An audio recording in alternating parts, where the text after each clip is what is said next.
آج ہمارے یہاں آنے کا مقصد اپنی معزز عدلیہ کو، اپنے قابل احترام ججز کو یہ پیغام دینا تھا کہ پاکستان میں کافی عرصے سے اور بالخصوص 9 اپریل 2022 سے جس طرح عدلیہ کو یرغمال کیا گیا ہے اور ہماری عدلیہ انصاف نہیں کر پا رہی، تو آج ہم یہ پیغام دیتے ہیں کہ ہم آئین اور قانون کی بالادستی کے لیے، پاکستان میں انصاف کی فراہمی کے لیے ہم ان تمام ججز کے ساتھ چٹان کی طرح کھڑے ہیں جو انصاف کرنا چاہ رہے ہیں۔ بدقسمتی سے 26ویں آئین کے ذریعے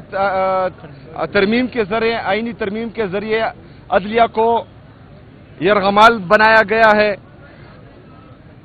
اس کے بعد سے ہم دیکھ رہے ہیں کہ جو پاکستان میں آئینی بحران آ رہا ہے وہ پوری دنیا دیکھ رہی ہے۔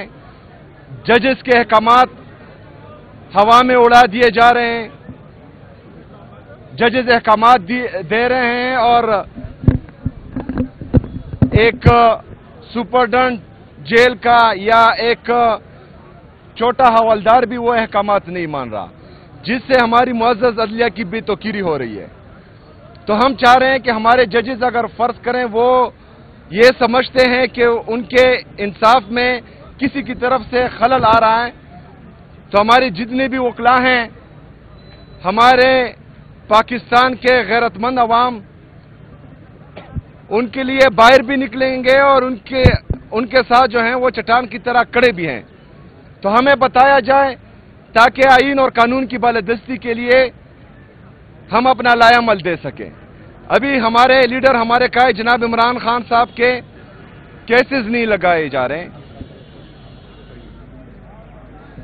اس میں ان کی بریت کا کیس بھی ہے، القادر ٹرسٹ کا کیس بھی ہے، وہ نہیں لگائے جا رہے۔ تو ہماری یہ ریکویسٹ ہے کہ وہ لگائے جائیں اور انصاف کیا جائے، کیونکہ یہ پوری دنیا کو پتہ ہے کہ جس دن پاکستان میں انصاف ہوگا تو اسی دن ہمارا لیڈر، ہمارا قائد جناب عمران خان صاحب، ان کی اہلیہ بشرا بی بی، ہمارے جتنے بھی اسیران ہیں جو ناحق قید ہیں وہ جیلوں سے باہر ہوں گے۔ لیکن بدقسمتی سے صرف فیصلے ہی دیے جا رہے ہیں، انصاف کوئی نہیں ہو رہا۔ کور کمانڈر پشاور سے ملاقات ہوئی آپ کی؟ جی، کور کمانڈر صاحب آئے تھے مبارکباد دینے کے لیے وزیر اعلیٰ سیکریٹریٹ، تو ان سے ملاقات ہوئی ہے۔ جی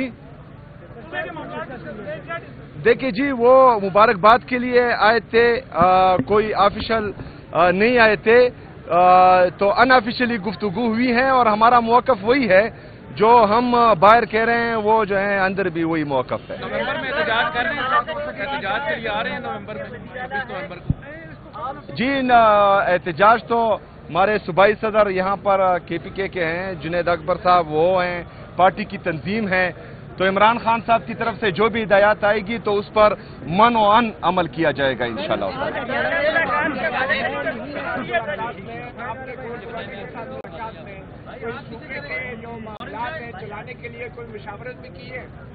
دیکھیے جی، میں چیف ایگزیکٹو ہوں پورے صوبے کا، میرے آفس میں جو ہیں آئی جی پی بھی آتے ہیں، چیف سیکرٹری بھی آتے ہیں، کور کمانڈر بھی آئیں گے، تمام سیکیورٹی اداروں کے جتنے بھی ہمارے آفیسرز ہیں وہ آئیں گے اور صوبے کے معاملات ان کے ساتھ ہی ڈسکس ہوں گے۔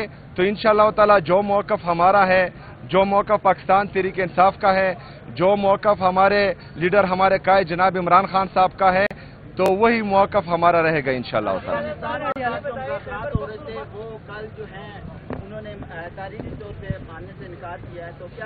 دیکھیں جی، جب دوحہ میں وہ مذاکرات ہو رہے تھے اور میری اسمبلی کی سپیچ ہے، آپ اٹھا کر دیکھ لیں، اسمبلی کے فلور پر میں نے یہ کہا تھا کہ یہ خوش آئند ہے، لیکن ہمیں خدشات ہیں، کیونکہ ان مذاکرات میں نہ صوبائی حکومت کو جو ڈائریکٹلی افیکٹ ہوں گے اس سے، نہ ہمارے وہاں کے پارلیمنٹیرین کو، نہ ہمارے جو قبائلی مشران ہیں جن کا تقریباً ہزاروں سال کی تاریخ ہے افغانستان کے ساتھ باؤنڈری پر ہیں، نہ ان کو اعتماد میں لیا گیا تھا. تو میرے خیال میں جس طرح ہم نے کہا تھا کہ جو بھی مذاکرات ہو تو چاہے جس کے ساتھ بھی ہو، تو جو ڈائریکٹلی افیکٹو ہوتے ہیں اور جو مذاکرات کو کامیاب بنا سکتے ہیں ان کو اعتماد میں لینا چاہیے. جسٹس کو آپ نے خط لکھا تھا، اس پر کوئی آپ کو رسپانس آیا؟ نہیں، چیف جسٹس صاحب کو جو ہے میرے لیڈر میرے قائد جناب عمران خان صاحب نے بھی خط لکھا تھا، اس کا بھی مؤثر جواب نہیں آیا. میں نے بھی خط لکھا تھا، اس کا بھی مؤثر جواب نہیں آیا.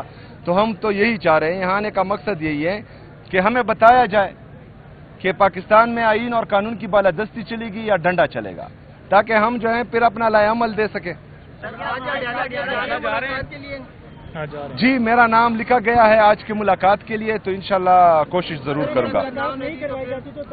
اگر ملاقات نہیں ہونے دی تو انشاءاللہ تعالیٰ پھر جو کنٹیمپٹ آف کورٹ ہم نے فائل کیا ہوا ہے، آج میرے خیال میں ہو چکا ہوگا، وکلاء آئے تھے، تو اس کا انتظار کریں گے. پھر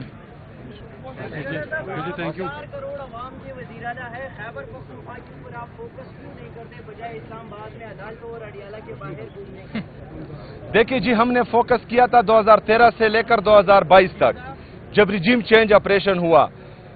لیکن جب تک پاکستان میں آئین اور قانون کی بالادستی نہیں ہوگی، تب تک اگر ہم یہاں دودھ کی نہریں بھی بہا دیں تو کوئی فائدہ نہیں ہے. آج ایک دفعہ پھر میرے صوبے میں جو ہے دہشت گردی لائی گئی ہے، خود ساختہ دہشت گردی ہے ہم سمجھتے ہیں. ہم سے پوچھے بغیر جو ہیں ان کو دوبارہ آباد کیا گیا تھا، تو پھر جو ہے یہ چلتا رہے گا. ہم تو چاہ رہے ہیں کہ تمام سٹیک ہولڈر جتنے بھی ہیں ان کو اعتماد لے کر ایک پالیسی بنائی جائے، بند کمروں کے فیصلے کسی بھی صوبے پر یا پاکستان پر مسلط نہ کیے جائیں. یہ ایک جمہوری ملک ہے اور جمہوریت میں جو ہے جو جمہوری طریقے سے آئے ہیں ان کو اعتماد میں لینا چاہیے. آپ یہ بتائیں، آپ کو کے پی کی گورنمنٹ، کے پی کی عوام نے سی ایم منتخب کیا ہے، لیکن ابھی تک وہاں آپ کی حکومت نہیں ہے جو کہ ہونی چاہیے. اگر خان صاحب سے آپ کی ملاقات مہینہ تو نہیں ہوتی تو پھر آپ ان سے پوچھنا جو روک رہے ہیں نہیں دے گی.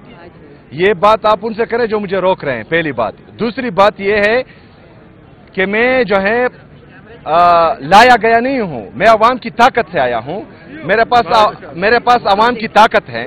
جو لوگ جو ہیں فارم 47 کے ذریعے جعلی طریقے سے لائے گئے ہیں تو ان سے کوئی سوال ہی نہیں پوچھتا. میں آپ سے کہہ رہا ہوں کہ آپ ان سے سوال کریں جو پہلے رولے اٹکا رہے تھے، پشاور میں آ کر پریس کانفرنسز کر رہے تھے، غلط الزامات لگا رہے تھے ہم پر، جو سیاسی تقاریر، جن کا کام نہیں ہے سیاسی تقاریر کرنا، سیاسی پریس کانفرنسز کرنا، وہ سیاسی پریس کانفرنسز کر رہے تھے اور ستیلی ماں جیسا سلوک ہو رہا ہے.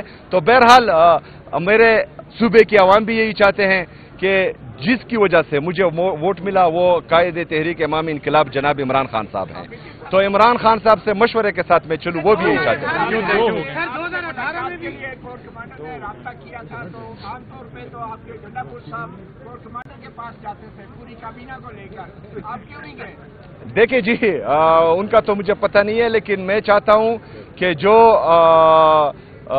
صوبے کے چیف ایگزیکٹو ہیں، جو پاکستان کے پرائم منسٹر ہے، تو ان کی توقیر جمہوریت میں بحال رہنی چاہیے اور یہ لوگ جو ہیں ان کے دفاتر میں آنے چاہیے، ڈگی میں چھپ کر نہیں جانے چاہیے.